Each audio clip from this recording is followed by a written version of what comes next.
Hi guys, find out how this prisoner manages to save a city from a volcanic eruption after regretting what he did. Welcome to Worth Recap. This time I show you the Ashfall movie. It all begins in North Korea where a bomb squad disarms a bomb left over from the Korean War, which was found near a construction site. In the team is Captain Jo In-chong, who is anxious to finish the job, since while he is in the field his wife Choi Ji-young is undergoing a review of her pregnancy, to see if her baby is okay, and he wants to go see her. At her checkup, Choi asks her doctor the gender of her baby, but she refuses to answer, stating that it is still too early to tell for sure. After the review, Choi realizes that her husband has been calling her, and calls him back. Joan apologizes for not coming to the checkup and asks if she knows if the baby is a boy or a girl. However, she tells him that she doesn't know yet and hangs up on him. Then Joan turns on the radio where it is reported that at that moment a congress is taking place in the cultural center, on the occasion of the completion of the nuclear disarmament program between Korea and the United States, for which high-ranking United States officials are present at the culture center. At that moment a tremor begins in the cultural center which causes it to fall to pieces. Immediately the alarm begins to sound throughout the city, alerting people of an earthquake of 7.8 degrees on the Richter scale. Joan immediately tries to flee the area going against the road, while the city begins to crumble.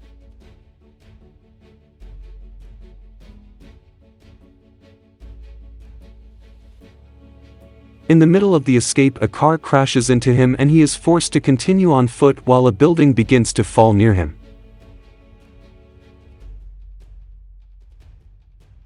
The news reports that the earthquake was caused by the reactivation of Mount Baekdu that caused several earthquakes, both in North and South Korea, leaving land and air evacuation routes completely unusable due to the destruction of roads and the ash that remains in the atmosphere. Meanwhile, China begins mobilizing its troops to the Korean border in response to the disaster. For its part, the United States issued an evacuation order for U.S. citizens in Korea with the use of an aircraft carrier.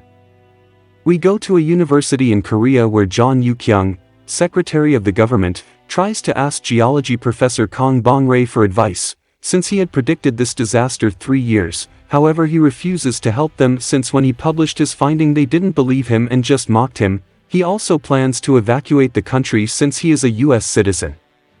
However, John threatens him not to let him leave the country if he does not accompany her for just 3 hours. He accepts and is taken to a meeting where the country's leaders analyze the damage that the eruption of Mount Baekdu would cause.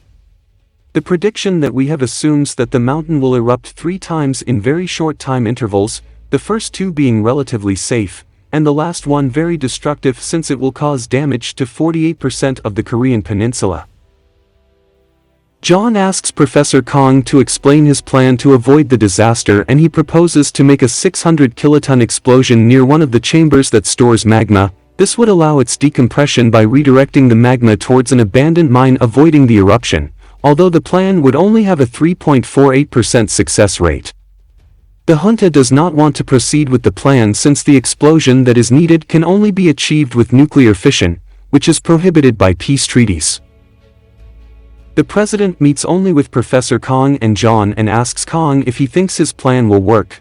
Kang tells him no since he only has a 3.48% success rate and it would be better to leave things as they are as they could make things worse. However, the president accepts the plan since when he launched the campaign the polls only gave him 3% support and in the end he won with more than 40%. So he asks Kang to improve his calculations to increase the probability, while he will get the necessary nuclear warheads for the explosion of the nuclear disarmament program. The army meets with Joan about her bombing experience and asks her to join a mission, and in exchange they will get his wife out of the country. Joan agrees and that night instructs Choi to go to the port of Enju and leave the country while he completes his mission. Choi agrees after making him promise that he will return to her when it's all over. 2 teams will be needed for the mission, the technicians who will arm the bomb in the mine and the officers who will recover the location of the North Korean warheads from an infiltrated agent who is considered a traitor. Lee Jun-pyong is detained in North Korea and they will locate him through a tracker that he has implanted. For the operation they will only have 75 hours and in it they could die since they are breaking a non-aggression treaty. They then show the tech team the detonator they are to assemble, warning them that once started it won't be able to stop. That same night they leave for North Korea in separate planes for the technical team and the officers. The plane of the latter ends up falling due to the destruction of the engines due to the ash. The technical team, seeing this, jump out of the plane in order to survive. Already on the ground, the command instructs the technical team to recover a briefcase that the official team was carrying. Jo-in enters the plane and retrieves the briefcase before the plane explodes. He is then informed that only his team must carry out the mission.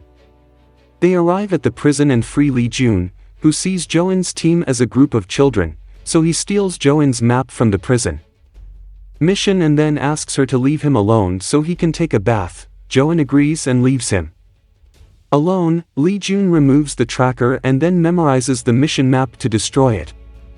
Later in the vehicle, Lee Jun reveals that he destroyed the map as an insurance to keep him alive. A member of the team gets angry and approaches him to hit him, a moment that Lee Jun takes advantage of to take the keys of the handcuffs.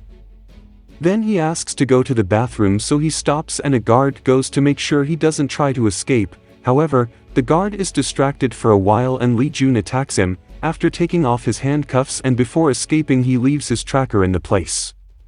Jo-in wonders why they are taking so long, and when he sees that there was only one guard watching Lee Jun, he goes to investigate, finding his partner knocked out and the tracker. On the other hand, Choi leaves home towards the meeting point. Immediately everyone regroups and begins the search for Lee Jun. Meanwhile, Lee Jun returns home and takes some things, then he finds his drugged wife on the couch, wakes her up and asks her about the location of his daughter. She tells him that she is with her brother near Mount Baekdu. Then Lee Jun asks her if she was the one who ratted him out and she says yes and apparently shoots him. Jo-in's team hears the shot and they find Lee Jun, who missed the shot. They immediately take him away and he guides them to the underground military base, where the warheads are kept. There, Jo-in handcuffs Lee Jun in the station so that it does not escape. While they disarm the warheads to extract their core and place them in their detonator. In the middle of the work, the first eruption occurs that causes an earthquake that closes the floodgates of the place where the warheads are stored.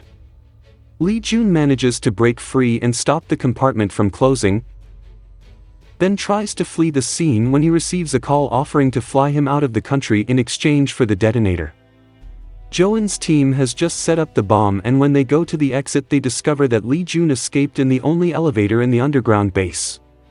However, Lee Jun returns and everyone leaves the place before it collapses.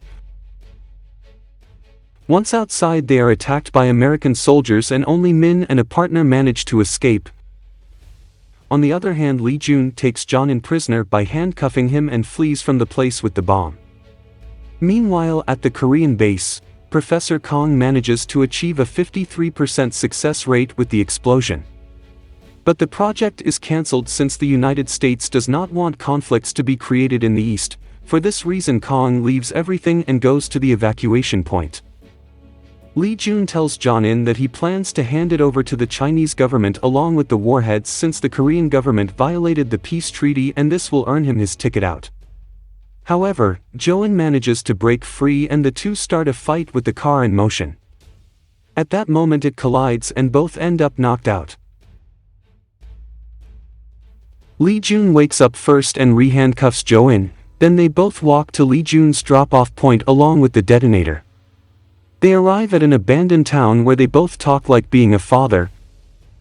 Shortly after, American soldiers arrive at the place and are about to capture them when Min arrives with a bus and takes him out of the place, starting a chase to a bridge. In the middle of it, an eruption begins accompanied by a tremor which causes the bridge to begin to fall, killing all Americans. At the evacuation point, Choi meets Professor Kong and they start a talk. After a while, the second eruption begins. Kong realizes that his new predictions are correct, and decides to give the plan a new chance and communicates with John, to get you base data and make a better prediction. John infiltrates the base and retrieves the data, then heads off with Kong. Meanwhile, Jo-in and his team go to the point where they will place the bomb, and in the middle of the way Lee Jun asks Jo-in if he thinks the plan will work. He tells him that he should only try to save people. At listening to this, Lee Jun leaves the bomb and a part of the map for them as he heads to their rendezvous point. Professor Kong calls Jo-in and informs her that the point where she should place the detonator has changed. Jo-in immediately realizes that she needs Lee Jun and goes to look for him. At the meeting point, Lee Jun meets his daughter. Shortly after, the Chinese and Americans start a firefight. The Chinese believe that Lee Jun sold them and try to finish him off. But before that happens, Jo-in arrives with the detonator activated and both sides, seeing that it cannot be stopped, evacuate the area. Jo-in orders Min to evacuate with Lee Jun's daughter while he goes to the volcano, but Lee Jun says he'll go with him since he won't make it alone. Jo-in calls Professor Kong and asks to speak to his wife. He informs her that the job is almost done and then says goodbye. Lee Jun and Jo-in arrive at Butte. After driving through a difficult route, they enter the mines and the tremors begin, leaving them without energy to activate the elevator that will take them to the area where the detonator will be placed. That's why Jo-in proposes to cut the cable of an elevator to be able to access the necessary area. Lee Jun accepts the plan. While he secures the detonator, Jo-in prepares what is necessary to cut the cable. When he is about to enter with Lee Jun, he does not leave him, then asks him to take care of his daughter and to go see his wife, then cuts the elevator cable. No choice, Jo-in leaves the mine while Lee Jun manages to get the bomb to the right place and awaits his end.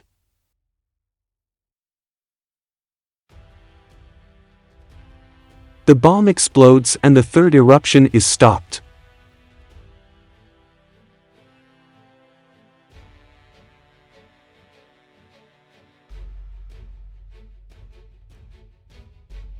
A year later, the city begins to rebuild, and Jo-in lives happily with his wife and his 2 daughters. Thanks for watching the video. Subscribe to see more videos like this. If you wanted to see more, I recommend this Korean movie for adults.